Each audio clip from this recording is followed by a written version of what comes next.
For a while there, I was the kind of goofy kid that would use Halloween as an excuse to dress up as whatever my passing fancy was in the moment.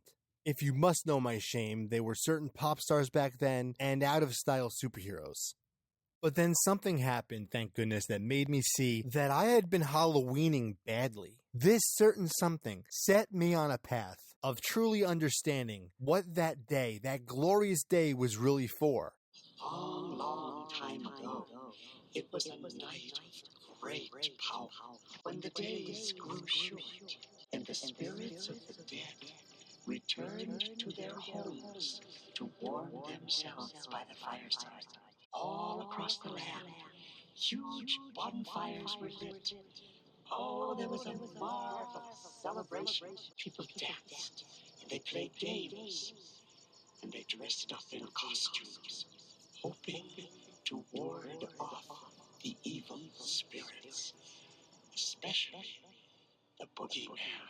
And that, my friends, was just one of the many things that changed for me after watching John Carpenter's Halloween.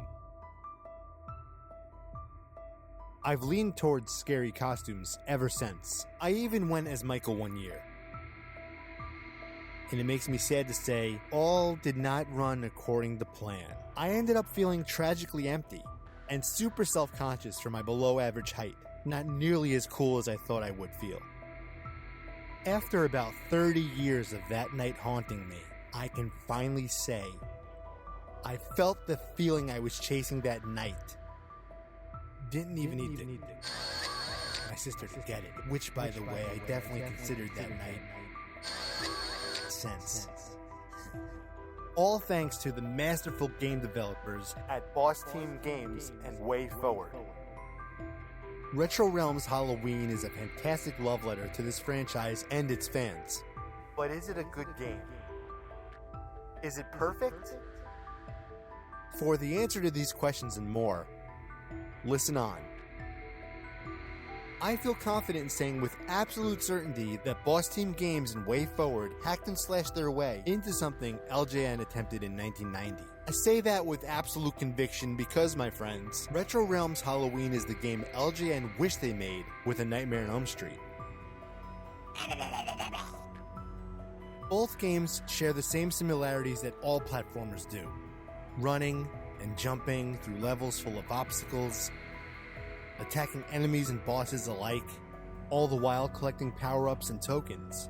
The difference is Halloween puts a horrified spin on all those things, and does it better than the Nightmare on Elm Street game did. You control Michael through 5 beautifully stylized worlds, each with 2 levels, slashing anyone or anything unfortunate enough to get into your line of sight, leaving a trail of blood along the way. When you consider that so many recent horror games have gone that asymmetrical route, it becomes obvious that high-def 16-bit was an inspired choice. The action is smooth and consistently fun to look at. That kind of thing really matters in a game, you know? Like if I'm gonna pony up a good chunk of change on something I'm going to spend an extended period of time looking at, I better end up looking at something cool. That's just one of the 3 parts that make a good game. The second is sound, to which I would say this game is no slouch in that department. Every sound effect here has its own charm, a blend of the familiar and its own unique thing going on. Let's be honest here, any John Carpenter property that doesn't have John Carpenter doing the soundtrack is facing an uphill battle, and a lot of video game music can be annoying playing over and over again in the background. But this game does a pretty good job of handling both tough situations. I'd love to share a bit of it, especially its Halloween theme, but I'm avoiding copyright strikes. Sorry. The third part that's crucial to a good game is its gameplay, which in this case I have only one word to describe: relentless. Which I can't complain about. If I'm gonna spend a good chunk of change on a game, it better not be a walk in the park. Which this game isn't. I had a hard time in a few spots, but nothing that made me feel like it was a frustrating waste of money. So far, this review has been coming up smelling like roses, huh? Don't get too comfortable. Because if there's anything we can learn from the stories told in and around Haddonfield, it's that unfortunate tragedy can strike anywhere, at any time. Right? I previously mentioned that I had a hard time in a few spots. What that boils down to is the controls.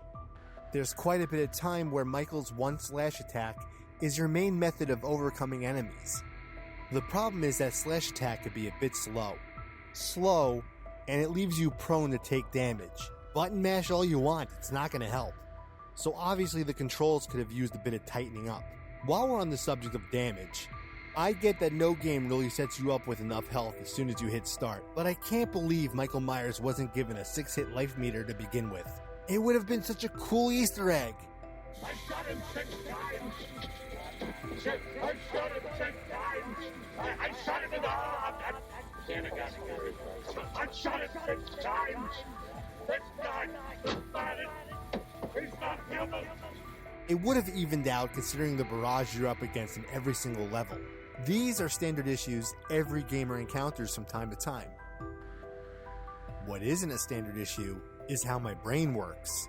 Because what bothers me most about this game isn't the difficulty, it isn't the game design, or that it took me far too long to beat Mr. F. No. Those things are fine and dandy. What isn't fine and dandy to me is a story element that was tacked on to the source material here. I find that sort of thing really irritating, especially when there's something in Michael's lore developers could have pulled from instead. I'll explain. I guess they wanted to have a story element to connect this game to its Ash vs. Evil Dead counterpart, so they decided to go with a demon, hell-bent on bringing death and destruction to all of existence. And his name is Overlord. You may be wondering if I love this game so much that I have to make fun of that aspect. Actually, yes. Anyway, Overlord makes a deal with Michael, and we're off to the races.